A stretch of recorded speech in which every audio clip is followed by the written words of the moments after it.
Sungguh menakjubkan, pada malam menjelang dilahirkannya Rasulullah Shallallahu Alaihi Wasallam, terjadilah berbagai peristiwa gaib, aneh, dan sangat menakjubkan. Fenomena langka ini membuat orang-orang kafir sangat ketakutan sekali. Tepat pada malam kelahiran Rasulullah Shallallahu Alaihi Wasallam, diguncanglah istana-istana Kisra yang biasa digunakan orang-orang Majusi untuk menyembah api. Peristiwa ini akhirnya membuat 14 ruangan di dalam istana itu runtuh porak-poranda. Tembok-tembok bangunan dan benda-benda di dalamnya banyak yang hancur berserakan. Tidak hanya itu saja, api-api abadi orang Majusi yang berada di Persia akhirnya padam kelam. Padahal api ini adalah api sesembahannya mereka yang telah menyala lebih dari 1000 tahun. Peristiwa dahsyat ini sontak membuat orang-orang Majusi kebingungan dan ketakutan, karena Tuhan mereka yang selama ini disembah telah mati dan menghilang tanpa jejak. Peristiwa aneh lainnya pada malam kelahiran Sang Rasul adalah surutnya air yang berada di Danau Sawah. Tetapi lembah-lembah Samawah Palah mengalami kebanjiran.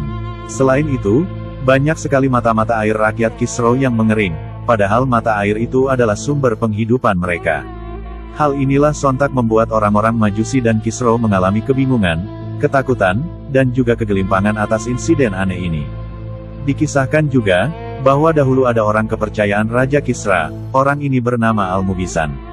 Ketika tidur orang itu bermimpi menyaksikan unta-unta yang bermuatan banyak sedang menuntun banyak kuda yang elok. Unta-unta itu lalu berjalan berlahan menuju tepi sungai Tigris dan Efrat. Sesampainya di sana, lalu unta-unta itu menyeberangi sungai itu, kemudian berjalanlah mereka dan menyebar ke berbagai penjuru negeri. Fenomena ini menunjukkan akan adanya peristiwa besar nan dahsyat di tanah Arab.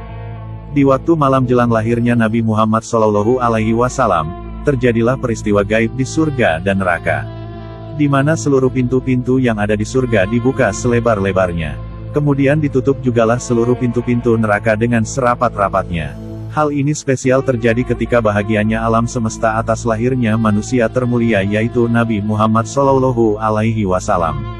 Kemudian, banyak pula para malaikat yang datang untuk menyambut kelahiran Rasulullah Shallallahu Alaihi Wasallam. Hal ini dilakukan guna untuk menyambut kekasih Allah yang sangat mulia dan tinggi derajatnya. Banyak ribuan para malaikat yang turun ke bumi untuk menyambut kelahiran sang Nabi mulia. Malaikat-malaikat inilah yang kemudian memenuhi seluruh pegunungan yang terletak di kota Makkah Al-Mukarramah. Sungguh begitu indah dan spesialnya malam kelahiran Nabi Muhammad Shallallahu Alaihi Wasallam itu. Tidak hanya itu saja, ditambah lagi fenomena gaib dan aneh bertebaran di langit dan angkasa. Pada malam itu, disaksikan bintang-bintang yang ada di langit bersinar dengan cahayanya yang begitu terang dan memperindah pemandangan langit. Hal ini sungguh tak wajar bila dibandingkan dengan bersinarnya bintang di malam lainnya. Yang hebatnya lagi, di malam itu bulan yang berada di angkasa terlihat terbelah menjadi 2 bagian. Subhanallah, pada malam itu juga, banyak kawanan burung mendatangi rumah Siti Aminah. Terpancar cahaya indah yang keluar dari tubuh burung-burung tersebut. Sinar dan cahaya yang dibawa burung itu kemudian menyinari ruangan-ruangan yang ada di dalam rumah ibunda Nabi itu. Siti Aminah saat mengandung Rasulullah juga mengalami aneka peristiwa yang menakjubkan yang tidak biasa. Kondisi yang beliau alami ini berbeda dengan kondisi ibu-ibu hamil pada umumnya. Di antara beliau tidaklah merasa sakit, capek, susah, lesu dan sebagainya.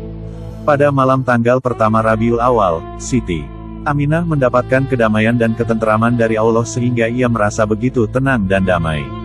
Pada malam tanggal kedua, Siti Aminah menerima seruan berita dari Allah kalau ia akan segera mendapatkan anugerah yang agung dan mulia. Pada malam ketiga, lagi-lagi Siti Aminah menerima pesan dari Allah bahwa ia sebentar lagi akan melahirkan Nabi paling agung dan paling mulia yaitu Nabi Muhammad Shallallahu Alaihi Wasallam. Pada malam keempat, suara zikir malaikat terdengar dengan jelas hingga ke telinga Siti Aminah. Memasuki malam kelima bulan Rabiul Awal, Siti Aminah mimpi bertemu dengan Nabi Ibrahim.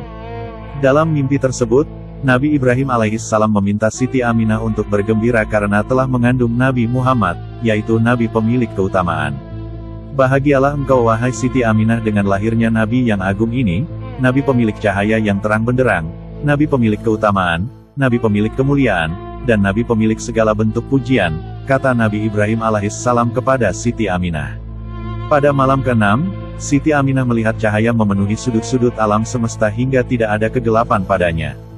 Tidak lain, Ini adalah untuk menyambut kedatangan Rasulullah. Pada malam ketujuh, Siti Aminah melihat malaikat ramai-ramai mendatangi rumahnya. Mereka menyampaikan kabar gembira bahwa waktu kelahiran Rasulullah semakin dekat. Pada malam ke-8, Siti Aminah mendengar berita yang menyerukan kepada seluruh penghuni alam semesta untuk berbahagia karena kelahiran Nabi kekasih Allah telah semakin dekat. Pada malam ke-9, Siti Aminah begitu tenang dan damai.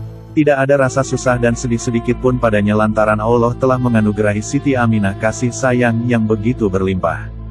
Pada malam ke-10, Siti Aminah melihat kalau tanah Mina dan Haif bergembira menyambut kelahiran Rasulullah. Pada malam ke-11, Siti Aminah melihat seluruh penghuni langit begitu senang dan bahagia menyambut detik-detik kelahiran Rasulullah Shallallahu Alaihi Wasallam. Dan yang paling dinanti-nantikan adalah peristiwa dahsyat yang terjadi pada malam ke-12 Rabiul Awal, yaitu malam detik-detik kelahiran Rasulullah Shallallahu Alaihi Wasallam.